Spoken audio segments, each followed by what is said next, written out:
qui nous rassemble ici. Donc GeoOrchestra et notamment la sortie de la nouvelle version, GeoOrchestra 25.0, il manque un petit zéro, qui va être présentée par mon collègue Florian, qui travaille à Camp to Camp, comme moi-même, et moi, qui suis membre du comité de pilotage. Voilà. Donc déjà, premier truc, la sortie de la release, c'est un travail communautaire, il y a beaucoup de personnes. Ça a été synchronisé par Florian, donc d'habitude c'est moi qui fais ce talk, mais je vais lui laisser beaucoup la parole parce qu'il en est un grand acteur. Voilà, je commence tout de suite. Du coup, merci à tous. Et donc, bonjour, Florian, développeur sur la solution GeoOrchestra. Je fais des choses surtout avec Landry, Pierre Mauduit, Jean Pommier qui sont devant. Et donc, du coup, je voulais vous remercier déjà pour les 2 nouveaux contributeurs. Alors, il 23 797, je ne sais pas s'il est là, mais je connais que le pseudo.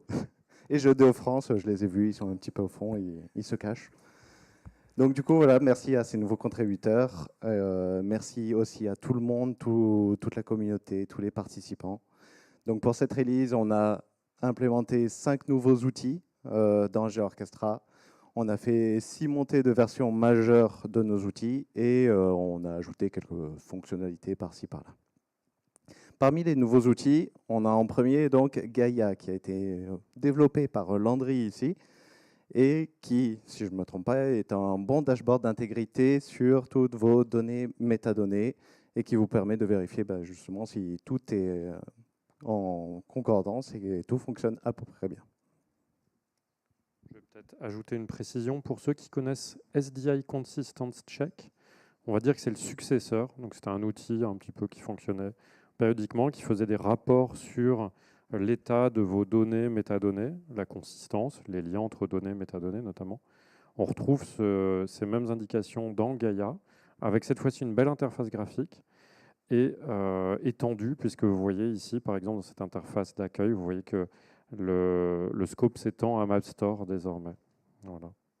Donc on repose sur d'autres principes, enfin, le développement fait par Landry repose sur d'autres principes que ceux adoptés par SDI Consistence Check. L'outil qui suit, qui a été développé récemment, tout récemment, ça fait l'objet d'une commande en fait de la région Hauts-de-France. Vous connaissez peut-être Apache Superset, donc c'est un logiciel qui appartient à la fondation Apache et qui, conformément à la logique GeoOrchestra de bâtir un petit peu sur les épaules de géants, s'intègre lui aussi dans GeoOrchestra. Superset, c'est un outil de data viz, on pourrait même dire de business intelligence, qui a une philosophie assez proche de GeoServer finalement, puisque GeoServer, vous avez des connexions à des sources de données, on retrouve ça dans Superset. De là, vous tirez des sources de données, des sources de données, vous dérivez des graphes, et des graphes, vous dérivez des dashboards complets.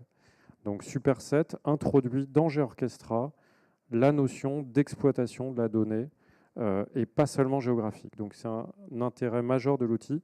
Et vous voyez ici un tableau de bord qui a été développé par la région Hauts-de-France sur la base de Superset, qui a été mis en œuvre, j'ai peut-être oublié les remerciements, par Jean Pommier, donc société Pi Géosolutions, qui est ici présent. Tu peux lever les bras, Jean. Et qui vient d'être mis en prod il n'y a pas très longtemps. Et qui sera présenté. Nous avons ensuite l'outil Maestro, donc, qui était dans une commande par Rennes Métropole et qui permet de synchroniser de multiples instances, pas que GeoOrchestra, mais GeoNetwork, GeoServer. Ça permet, entre autres, de pouvoir préparer ces données sur une des instances, toutes ces métadonnées, les données associées, et de venir les répliquer et de modifier à la volée certaines informations pour qu'elles soient transposées sur la nouvelle infrastructure.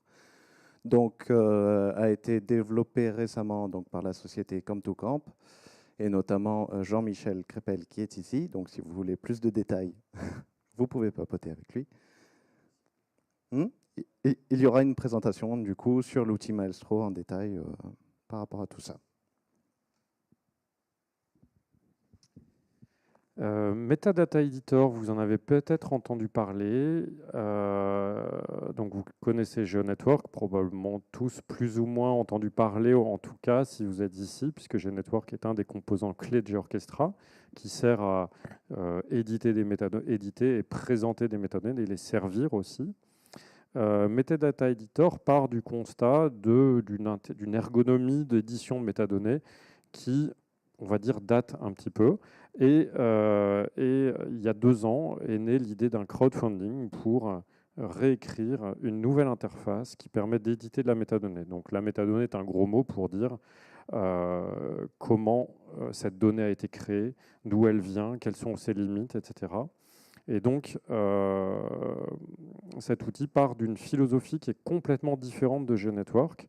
GeoNetwork fonctionne sur la base de schémas, et donc le formulaire d'édition est extrêmement complet, mais qui dit complet dit également complexe. Metadata Editor part d'une autre approche qui est un petit peu plus centrée sur l'utilisateur et qui permet du coup de remplir, on va dire, 95% des besoins d'un utilisateur lambda quand il doit qualifier une donnée.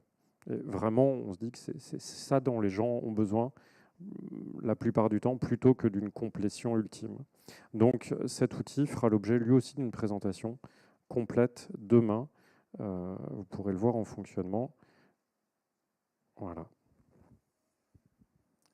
Et du coup, nous avons ensuite donc des tests non fonctionnels qui ont été développés majoritairement en démarrant sur une base Java, donc pour ceux qui connaissent un peu les langages de programmation, dans le cadre de l'INRAE. Ça permet d'avoir des statuts tous les jours. Enfin, dans cet exemple-là, c'est une fois par semaine, sur comment se passent les tests, sur une nouvelle composition Docker, sur son infrastructure. On peut venir les étendre, ajouter des tests vraiment adaptés à sa plateforme et avoir un graphique qui est plutôt simple et qui permet de débugger toute sa plateforme en mettant des screenshots, avoir des statuts, etc. Je rajouterais presque que c'est extrêmement utile dans le cadre d'une plateforme qui fait l'objet de développement continu et de déploiement continu, et on veut vraiment vérifier qu'à chaque ajout fonctionnel, on ne casse rien. Voilà, donc c'est un méga test d'intégration, quoi. Donc vous retrouverez ici les liens vers les différents outils qui ont été parlés, qui ont été exposés, quand vous aurez le lien vers la présentation. Sur les montées de version majeure, je vais commencer, je te laisserai la suite.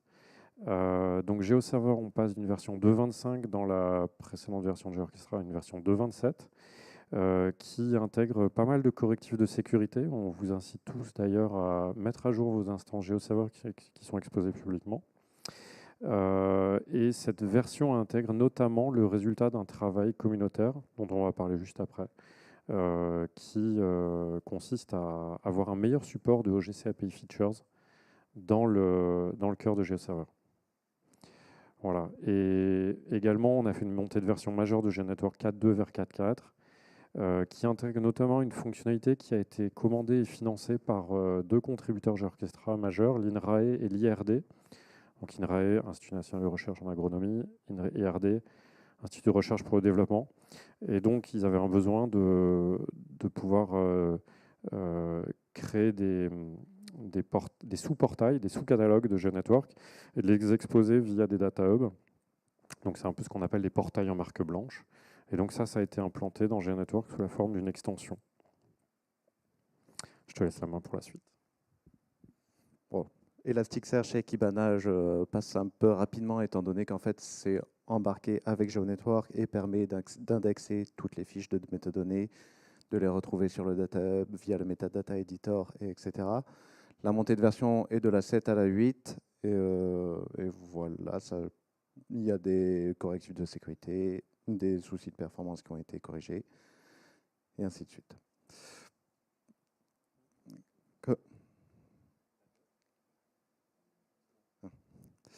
Côté MapStore, je laisserai la présentation à Tobia qui est ici, qui nous fera donc la présentation demain.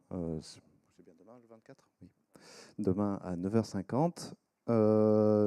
Sur les outils, les montées de version, on a la Gateway qui est passée de la version 1.1 à la version 2.0 et qui permet notamment de supporter France Connect et V2 et ProConnect. Puis, juste un petit complément sur la gateway pour ceux qui... Qu'est-ce que c'est que la gateway? Historiquement, vous avez peut-être entendu parler du security proxy. Bon, sinon, donc si oui, la gateway est le successeur du security proxy. Sinon, c'est le composant central dans GeoOrchestra qui permet de router l'ensemble des requêtes, qui gère les droits d'accès à certains modules et qui gère la connexion aussi désormais, puisque autrefois on avait un couple security proxy CAS qui gérait les sessions et puis la connexion. Et là, c'est réuni en un seul endroit, la gateway, qui permet de gérer, elle, la connexion, notamment à travers ces différents protocoles modernes, OAuth, OpenID Connect, basés sur OpenID Connect, tels que France Connect V2 et ProConnect, ce qui assure un très bon interfaçage avec tous les outils, tous les outils professionnels utilisés par ailleurs et que vous utilisez un même compte pour vous connecter aux différents outils. Voilà. alors par contre, GeoWebcache, j'ai complètement oublié de lire le blog, donc je me rappelle plus exactement ce qu'il y a à l'intérieur. Mais globalement, on est passé d'une version snapshot à une version stable. Si jamais vous voulez plus de détails, on peut regarder ça ensemble après sur un PC.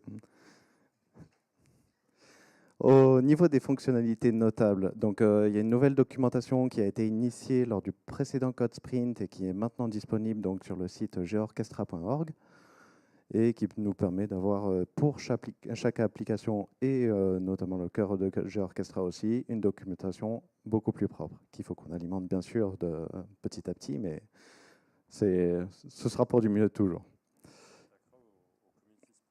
D'ailleurs, oui, je ne sais pas si vous avez entendu, mais on s'y attaquera au Community Sprint à la fin de cette semaine.